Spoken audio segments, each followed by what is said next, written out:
Healing self-sabotaging. Hey everybody, Chef Katrina here, and today we're going to talk about how we self-sabotage and what we can do to make ourselves aware of it, and that in doing so we can actually move our business forward, that we get unstuck quicker. So this is actually perfect for me because I was thinking about, oh my gosh, like yesterday was Monday and I missed doing my chef's table, and there's a ramification for that. Every time that I miss something or don't do something, there is this little voice inside my head that goes, well, there you go. You did it again. Are you going to do it again tomorrow? And I call it my little negative voice.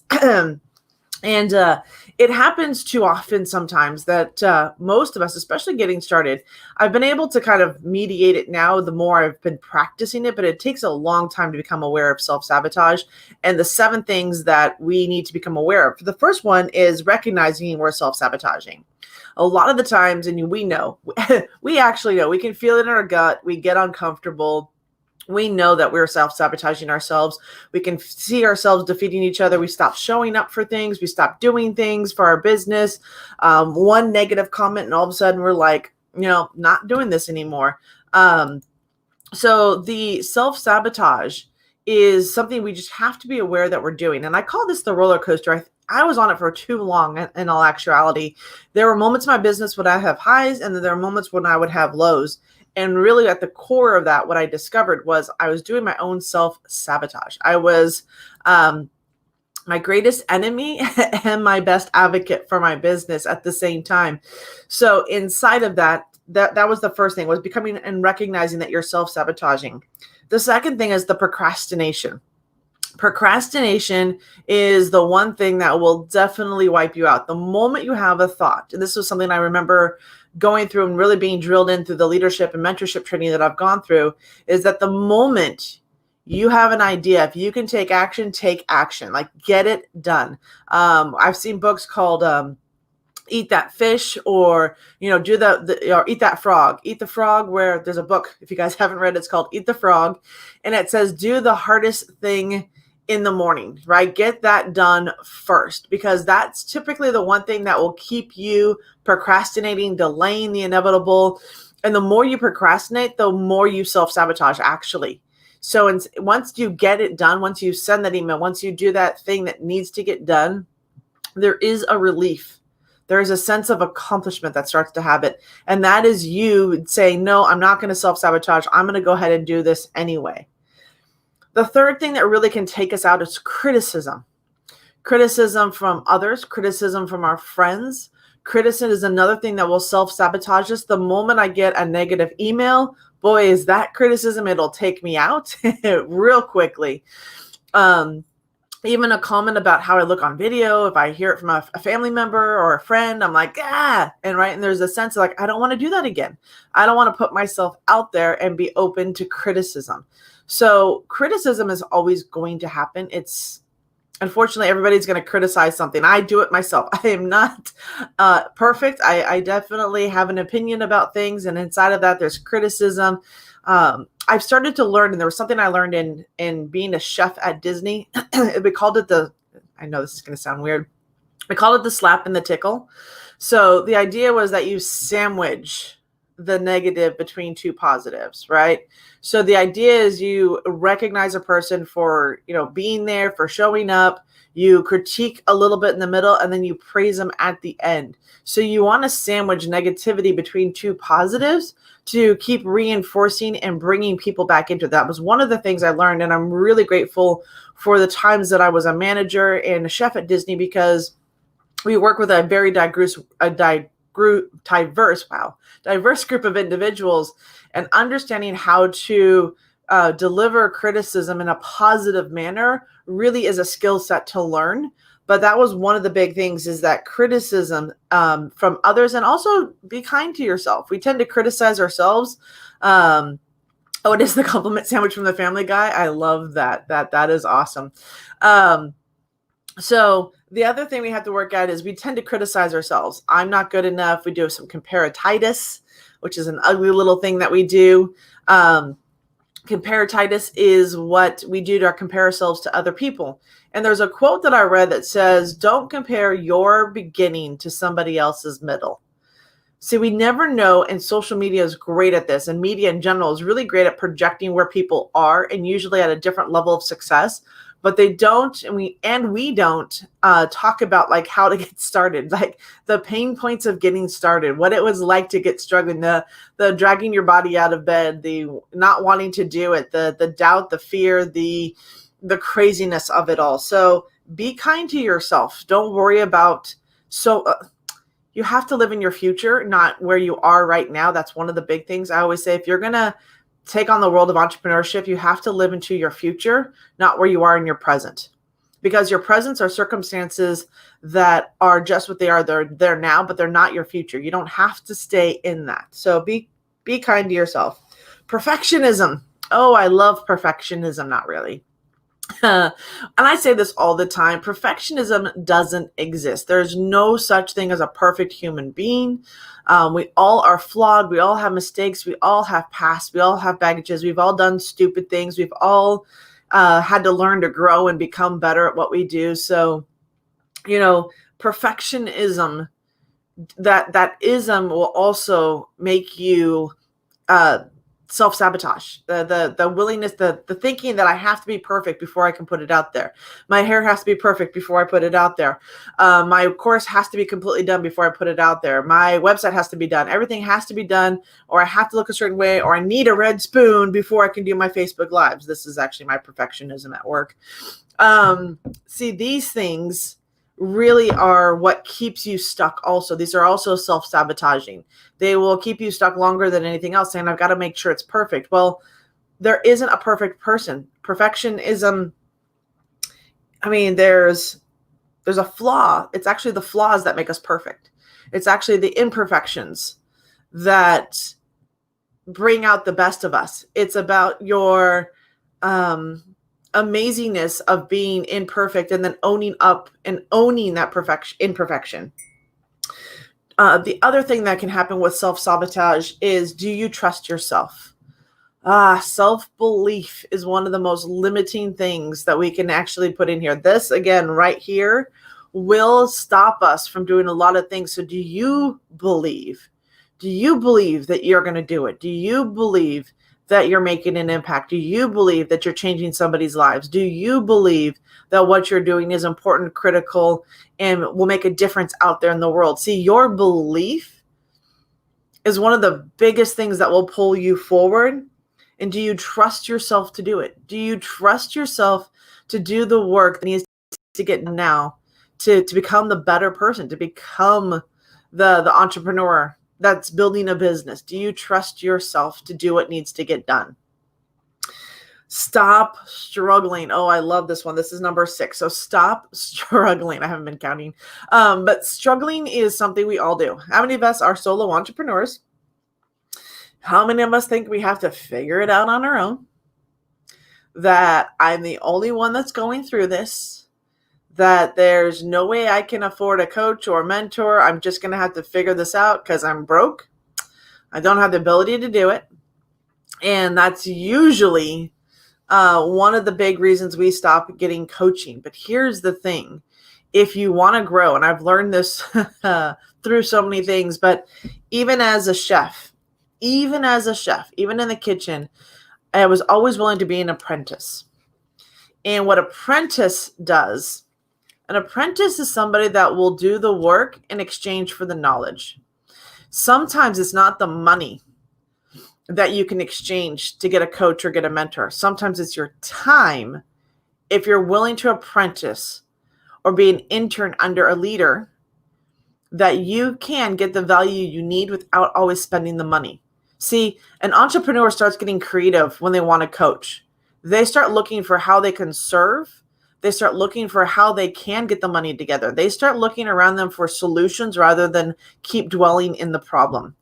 And self-awareness, self-sabotage starts because if you don't have somebody that's pulling you forward and saying, hey, you need to be there, right? Because I was dwelling in this for a while. And actually, I've got a mentor now, and he's pushing me. And I was like, this is what I've needed. I've pushed so many other people, but I needed somebody to push me also. And I was looking, I was like, I need a mentor. I need somebody that sees me and will continue to push me going forward. And that's always been my big, I'll just be straight up honest with you. That's always been my big thing, is that I tend to struggle with the mentors because I'm always looking for it. I'm always thirsty and I'm always learning.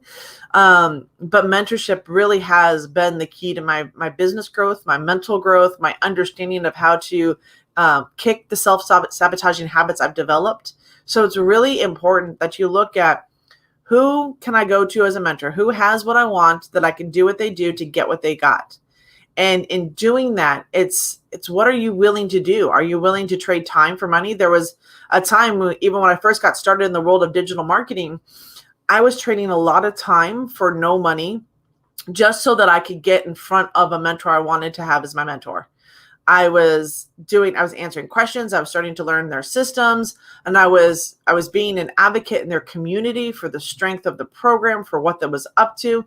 And in doing that, I got recognized as a servant leader, and I had an opportunity to then be mentored under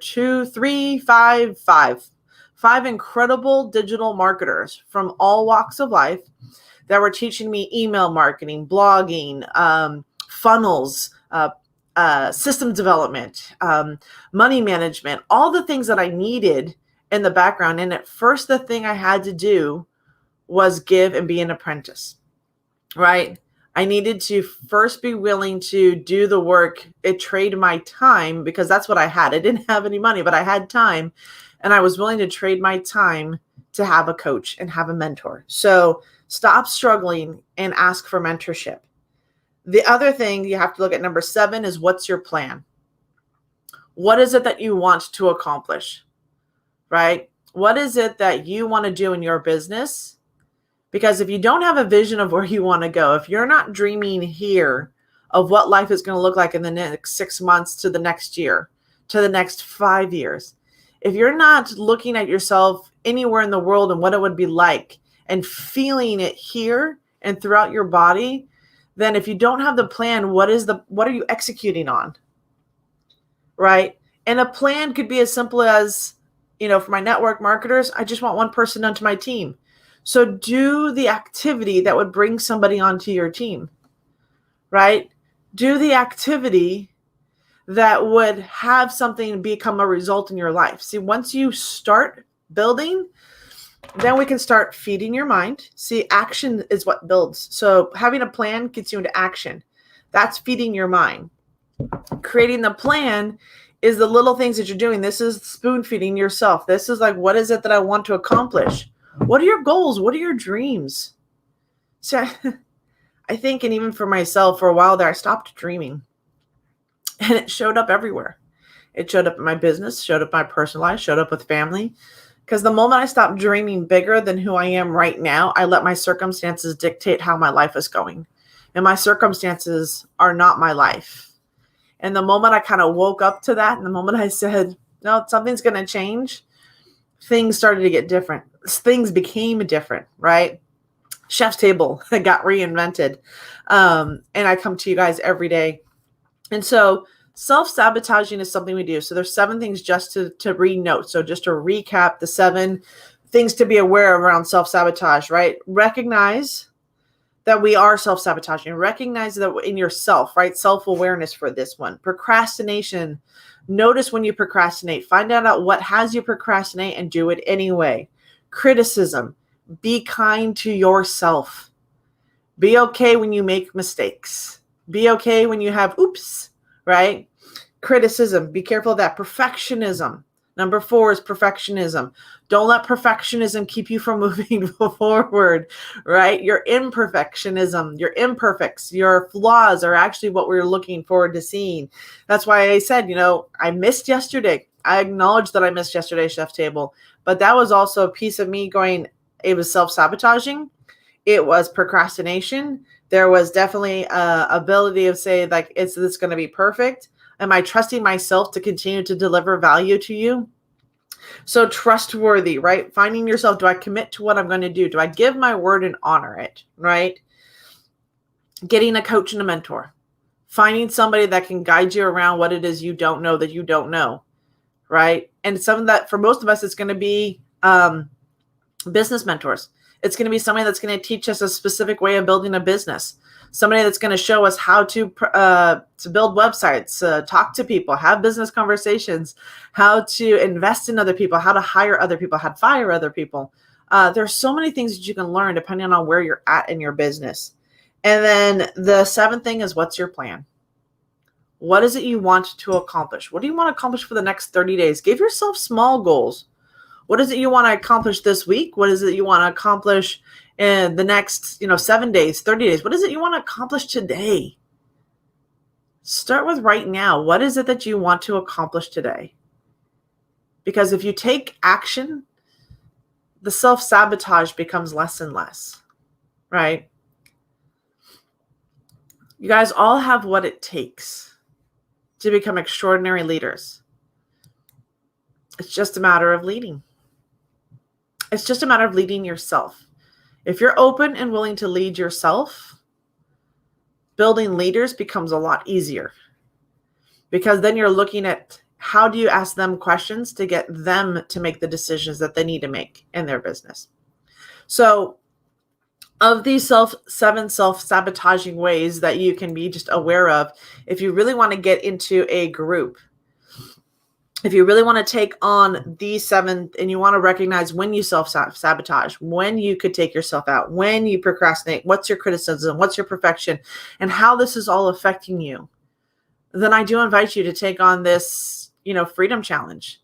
This is specifically geared for entrepreneurs at any walk of life, whether you're just beginning, you're getting started, but the mental mindset, the reset that you go through inside of this challenge, the touching upon the journey and really what it means to be an entrepreneur, and the community that you get invited into.